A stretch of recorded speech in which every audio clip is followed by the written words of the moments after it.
सूरज और प्रशांत अच्छे दोस्त हैं और अच्छे पड़ोसी भी। दोनों एक ही कंपनी में जॉब करते हैं। सूरज की पत्नी ज्योति हाउसवाइफ है तो प्रशांत की पत्नी प्रतीक्षा टीचर है। प्रशांत के माता पिता अब इस दुनिया में नहीं रहे, लेकिन सूरज के माता पिता गांव में अकेले रहते हैं। प्रशांत सूरज से बार बार कहता है कि वो अपने माता पिता को अपने पास बुला ले, लेकिन सूरज के अनुसार उसके माता पिता गांव छोड़कर शहर नहीं आना चाहते। सूरज हर साल न्यू ईयर मनाने विदेश जाता है। इस साल प्रशांत के साथ प्लान करता है, लेकिन प्रशांत को ये सब पसंद नहीं है। सूरज के जोर देने पर प्रशांत उसके साथ न्यू ईयर मनाने के लिए विदेश जाने को तैयार होता है, लेकिन वो एक शर्त रखता है।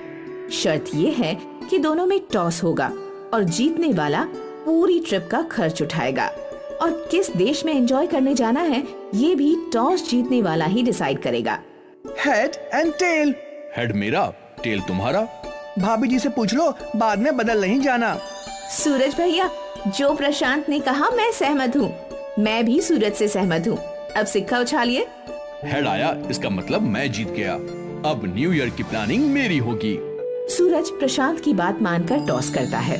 अगले दिन सूरज और ज्योति कार से बाजार जाते हुए इसी विषय पर चर्चा करते हैं। आपके दोस्त प्रशांत ने न्यू ईयर ट्रिप के बारे में कुछ बताया? नहीं, अभी तक तो उसने कुछ नहीं बताया। फ्लाइट का टिकट, होटल की बुकिंग, ये सब प्लान करने में तो समय लगता ही है। मेरा मन तो इस साल स्विट्जरलैंड जाने का था। देखते हैं प्रशांत कहाँ जाना पसंद करता है। प्रतीक्षा कह रही थी कि मैं अपनी सास ससुर मतलब मम्मी पापा को भी यहाँ बुला लूं, उनको भी साथ ले चलेंगे। नहीं, वो यहाँ कहाँ आएंगे, और उन्हें विदेश ले जाने का भी मतलब नहीं बनता। पूरा ट्रिप खराब हो जाएगा। मैं भी तो यही कह रही थी, वो गांव में ही अच्छे हैं। वो गांव में अच्छे कैसे रह सकते हैं? लेकिन सूरज तो यही कहता है कि उनके माता पिता गांव में ही रहना चाहते हैं। सूरज अपने माँ बाप का इकलौता बेटा है। प्रतीक्षा, ये उनका पर्सनल मामला है, हम ज्यादा इंटरफेयर नहीं कर सकते। तुम सही कह रहे हो प्रशांत। चलो हम न्यू ईयर की प्लानिंग करते हैं। प्रतीक्षा, मैंने सारी प्लानिंग कर ली है। क्या तुमने कोई कंजूसी का पैकेज तो नहीं बनाया? अब जो भी है, सूरज के सामने ही प्लानिंग का पिटारा खोलूंगा। चलो, हमें उसी के घर चलना है। प्रशांत और प्रतीक्षा सूरज के घर आते हैं। प्रशांत अपनी न्यू ईयर की प्लानिंग शेयर करता है। अपने घर से हमें यहाँ तक जाना है, यानी उस देश के उस होटल तक सूरज और भाभी जी की आंखों में पट्टी बंधी होगी। जिसे सुनकर सूरज शॉक्ड हो जाता है। क्या हम आंखों में पट्टी बांधकर यहाँ से जाएंगे? लेकिन ये पट्टी बांधकर कहाँ तक जाएंगे? हाँ ज्योति, होटल पहुँचकर ही आंखों की पट्टी खुलेगी, तब पता चलेगा कि हम न्यू ईयर मनाने स्विट्जरलैंड आए हैं या झुमरी तलैया। वेरी इंटरेस्टिंग प्लान, अच्छा है। क्या खाक अच्छा प्लान है? आपको तो पता है कि हमें हवाई जहाज में बैठकर बादलों को देखना कितना अच्छा लगता है। अब आंखों में पट्टी बंधी रहेगी तो हम देखेंगे क्या? भाभी जी, आप वापसी में सब कुछ देख लीजिएगा। हाँ ज्योति, ये सारी शर्तें सिर्फ जाते समय के लिए हैं। ठीक है, तब तो मजा आएगा। प्रशांत, अपना टिकट कब का है? कल का। चलो तो फिर तैयारी शुरू करते हैं।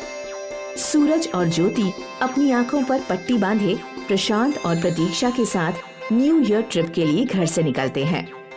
चारों कार से एयरपोर्ट जाते हैं। एयरपोर्ट से प्राइवेट चार्टर्ड प्लेन में बैठकर उड़ने लगते हैं।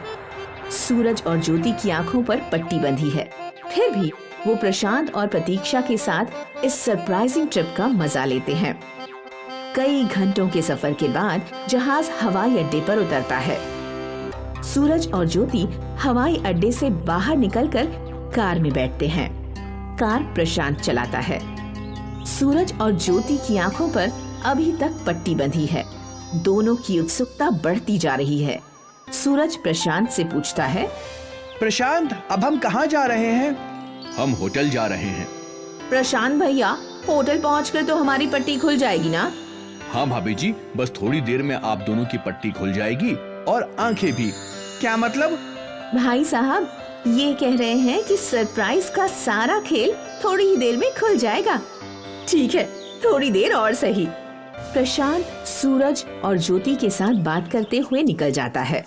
बातचीत में लंबा रास्ता छोटा हो जाता है और मंजिल भी जल्दी आ जाती है। प्रशांत भी अपनी मंजिल तक पहुंच जाता है। उसकी कार रुकती है।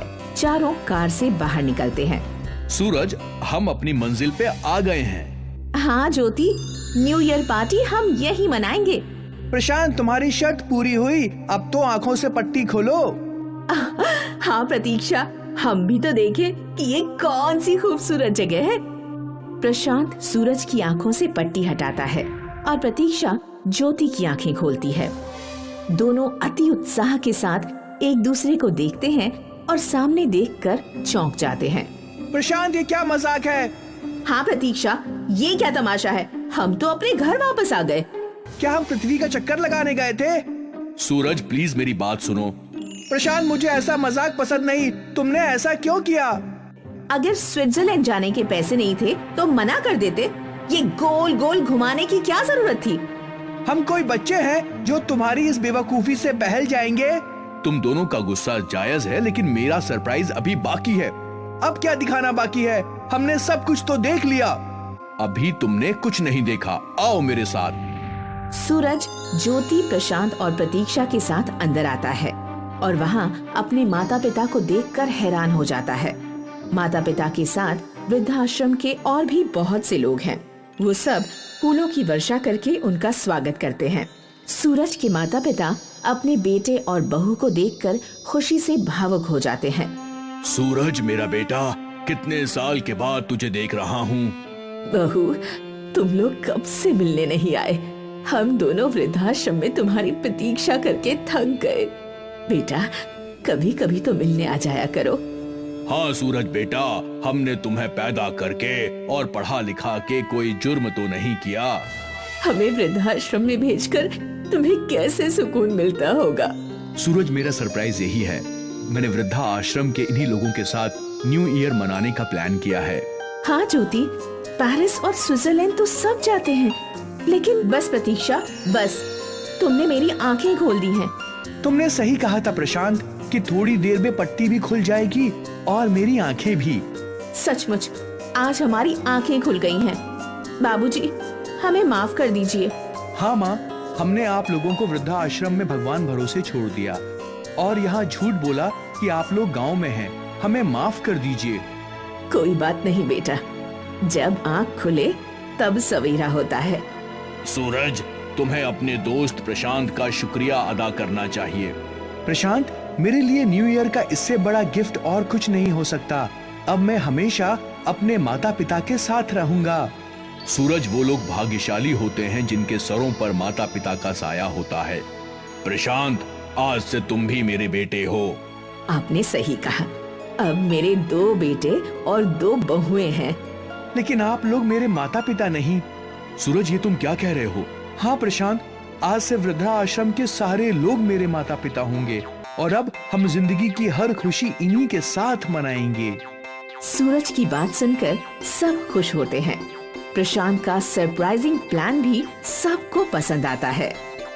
सूरज, ज्योति, प्रशांत और प्रतीक्षा वृद्धाश्रम के सभी लोगों के साथ धूमधाम से न्यू ईयर पार्टी मनाते हैं।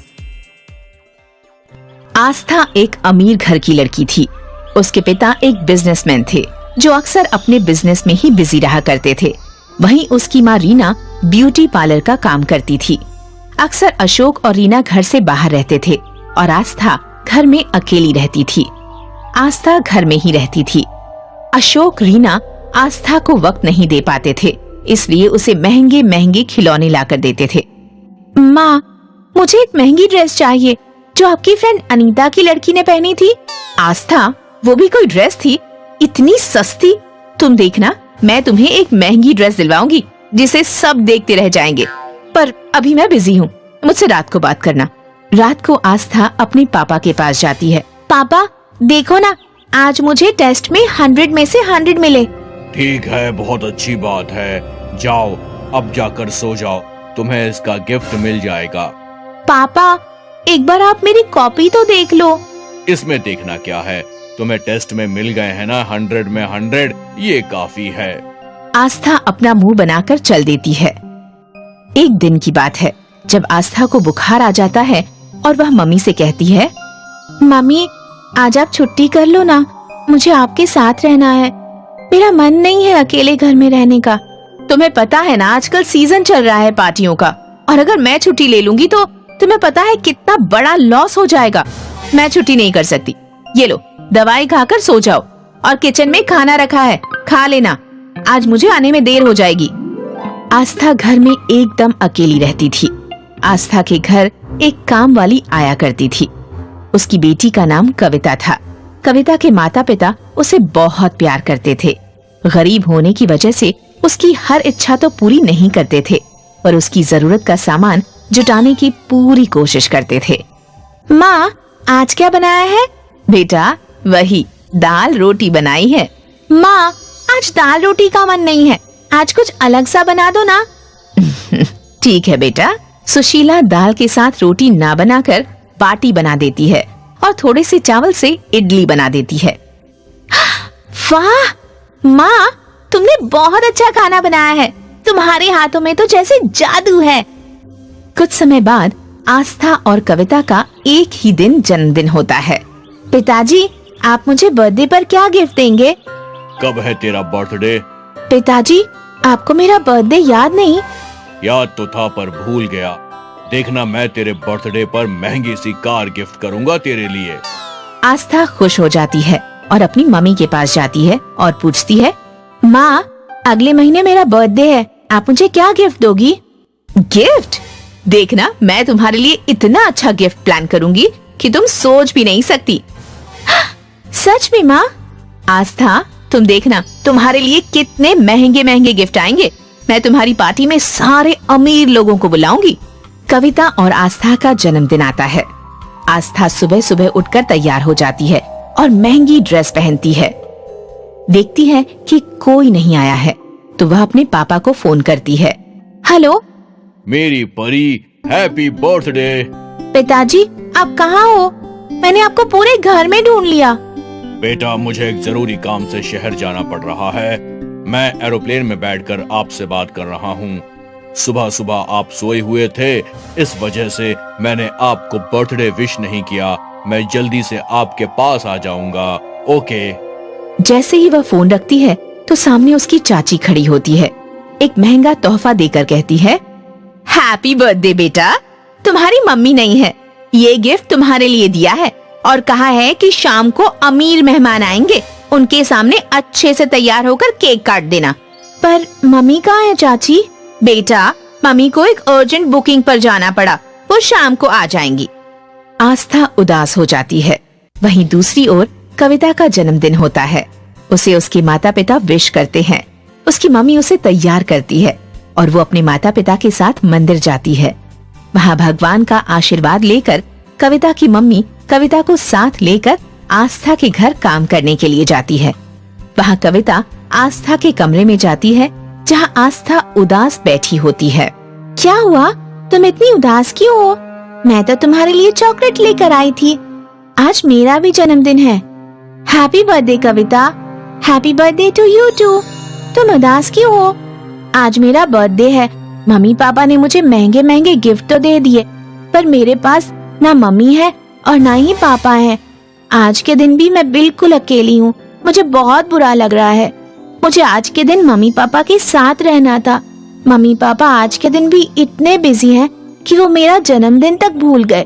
इसीलिए मैं आज उदास बैठी हूँ और वो हमेशा बिजी रहते हैं, मेरी तरफ बिल्कुल भी ध्यान नहीं देते। इतनी सी बात, पर तुम इतनी उदास क्यों हो रही हो? कोई बात नहीं, तुम्हारे माता पिता को कोई जरूरी काम आ गया होगा ना, तभी तो वो तुम्हारे साथ नहीं है। उनका काम भी तो जरूरी है। तुम उदास मत हो, आज मेरा भी जन्मदिन है।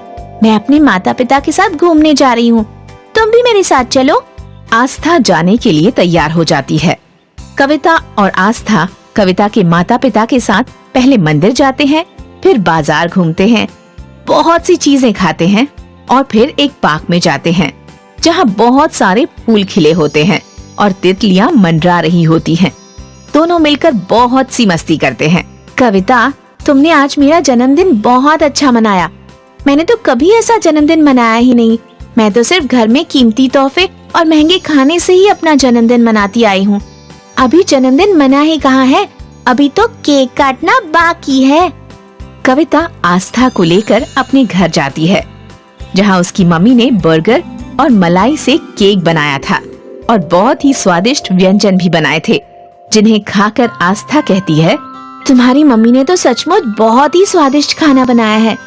ऐसा स्वाद तो इतने महंगे खाने में भी नहीं था।